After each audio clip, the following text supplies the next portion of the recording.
তো hello friend, আসসালামু আলাইকুম। তো আজকে আমি আর আমার বাবা মিলে এসেছিলাম ইসবপুর সাদামড়ি ঘোরাফেরা করতে।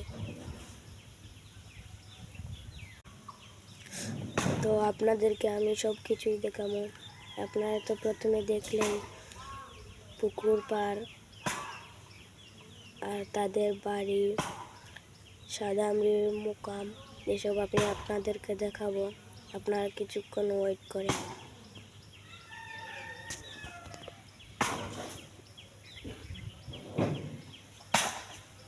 তো ওই পিছনে হচ্ছে তাদের মুকাম, আর এই পিছনে হচ্ছে তাদের বাড়ি।